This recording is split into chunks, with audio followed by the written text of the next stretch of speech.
Sitting on the couch right next to maybe your sibling or a friend or even your parent used to be the main way we played video games with other people until the mass adoption of online multiplayer. The mainstream nature of couch co-op has seemed to slowly fade out into the sunset. And I just wanted to say rest in peace, old friend. You will be missed.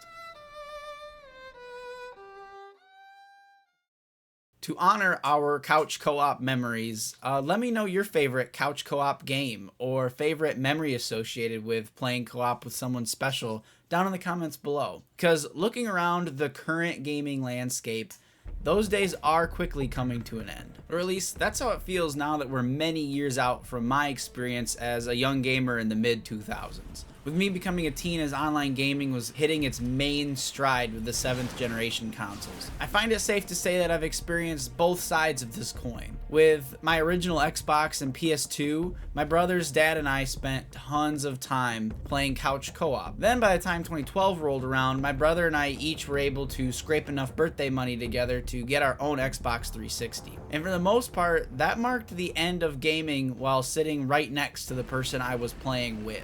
From that point on, other than a couple of standout examples, I really only played with others through Xbox Live. And don't get me wrong, playing online was incredibly fun. I still have tons of great memories of these times and the goofy antics we got up to in our favorite games over the internet.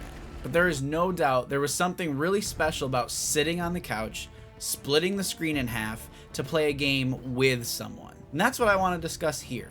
What exactly makes couch co-op better than online play? Is couch co-op actually better than online play? Or is nostalgia the main factor in my affinity for that mode of playing games? And is there a chance that there could be some sort of resurgence in local multiplayer in the future? To begin all this, I want to start discussing the benefits of couch co-op.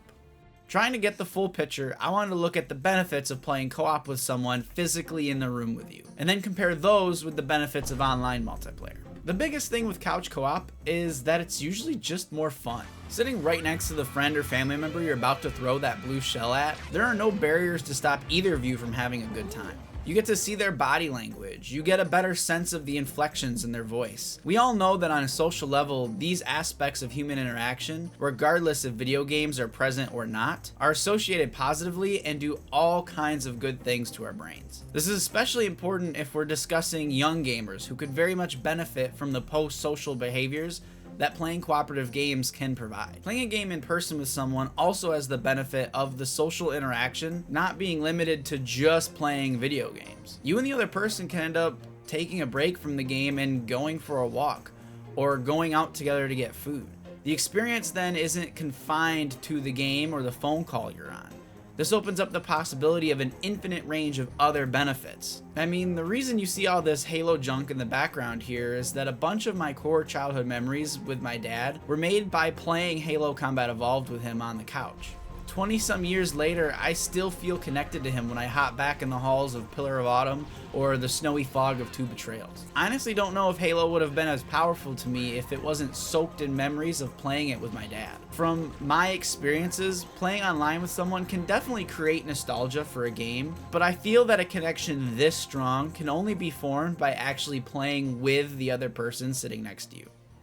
But it's only fair to take a closer look at the distinct benefits of playing online multiplayer if we're going to try and make a balanced and fair argument that couch co-op is truly better. The first benefit of online play that comes to mind is the way that it can connect us with friends and family that we're unable to interact with physically. I have a set of cousins that live multiple states away, so occasionally we'll hop on a phone call and play different games or sometimes just chat late into the night. Once I joined them for a little online Mario Kart tournament they were hosting, and while I think it's more fun to be hanging out with them in person, it was really cool to have such a close alternative.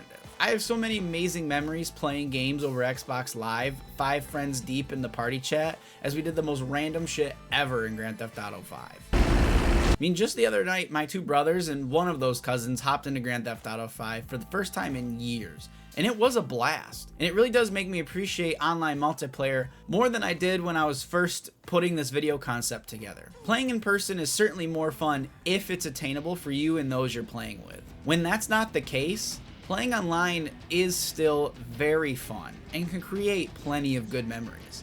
I've realized the ease of use of online multiplayer with friends can almost make it easy to take the feature for granted. Also, online multiplayer opens up the possibility of making new friends online. This hasn't happened to me personally a ton. I usually stuck to my real life friends, only occasionally getting to know randoms that they would bring along into our matches. But since streaming and starting this YouTube channel, the power of interacting with people on the internet that share your interests and game preferences has been really cool to experience. The only way you could replicate something like that in real life would be if you were to join some kind of video game club or a group that meets up occasionally, or maybe like a tournament or something, which is still pretty cool, but it's much more difficult to access those sorts of things rather than finding a group online. I mean, Xbox even has the looking for players feature that can help you connect with like-minded players looking for teammates in whatever game you look up. Online has that benefit of finding new people, where playing local, you're really only gonna play with those you already know. And that brings me to the first major con of couch co-op. The commitment of getting players together in the same space can be pretty difficult. There are tons of times where my brother-in-law and cousin-in-law will tell each other, yeah, one of these Saturday nights, we gotta have a game night. We all gotta get together and stay up, play games, bring our consoles, TVs, all the works. We all know that doing it would be a blast, but we never actually sit and commit to a date and time, and haven't done it yet. The extra mile you have to go to get a group of people to agree on a time and a place, then agree on a game to actually play, one you all play together. All these things can act like barriers to the fun of playing video games. It really can just be easier to sit down and play by yourself, where you don't have to account for someone else's timetable. Or again, play games online just looking through your friends list who happens to be free at the same time you are. Because with the only real con of local multiplayer being the difficulty of getting people together to play it, it's weird to see the industry in general shy away from offering local multiplayer in games that very easily could benefit from that game mode. Like, as a whole, there's been less priority in offering local multiplayer experiences, and that feels kind of arbitrary, like there's no reason not to include them. With Hazelight Studios putting out amazing games like A Way Out and It Takes Two, I believe it's possible for some sort of resurgence of couch co-op to happen. I mean, it may be wishful thinking to think that large AAA franchises like Call of Duty could ever come back and view local multiplayer as a staple of their experience. I wish they would, but it is fair to say that local multiplayer isn't something that's exactly gonna like move copies of the game. But if we keep seeing innovative, thoughtful games that are built around people playing together, it could really become a larger niche in the gaming market. I believe the success of It Takes Two is excellent proof that there's potential money behind offering more games that give players this type of experience. Hopefully we see studios look at that and decide to put effort into ensuring that couch co-op is always part of the discussion. I'd like to see games that could really easily include the feature do it more often than they do currently. Franchises like Call of Duty and Halo always used to include these features. How come as the games are becoming more expensive to make, we end up losing features compared to games from 20 years ago? Beginning with couch co-op and local multiplayer capabilities. Like, I want to play through all the Halo games with my daughter when she's old enough to play them. But when we get to Halo 5 and Infinite, there's no way to play those on local multiplayer without some kind of Frankenstein setup with 2 consoles and 2 TVs playing over the internet.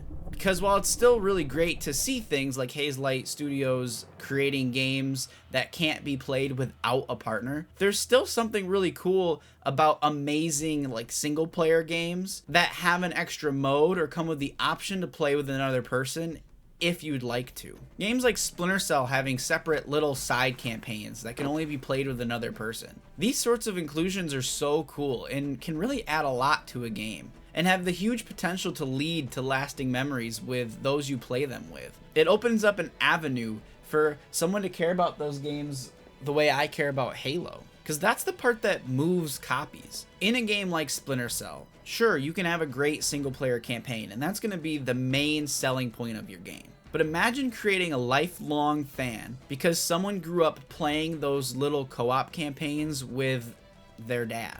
You then have somebody who's going to buy your game almost no matter how good or bad it is, because they have this insane nostalgia for memories created over a side mode. Same with Halo, including split screen co-op. You're doing more than just adding a feature. And a lot of game studios don't really get that these days. If it doesn't have a measurable way to provide a dollar sign, they don't care to include it. And they're missing a lot by doing it this way. Because these experiences are important, and it really sucks to see them phased out of the gaming conversation. It's tough knowing that every time a franchise like Halo cuts split screen, countless memories just never have the chance to happen. 'Cause I don't know what kind of attachment I'd have to video games or to Halo if my dad and I couldn't play Halo CE together on the couch back in the day. I don't want to see games turn into this binary of single player story modes or strictly online multiplayer experiences, with no in-between and nobody offering local ways to play campaigns co-op or local ways to play multiplayer games with two people sitting on the couch. Because there's so much that is offered by letting players play a game in the same room as another person. And let's hope we can kind of get back to that and we don't continue to see the quiet death of couch co-op. Thanks for watching.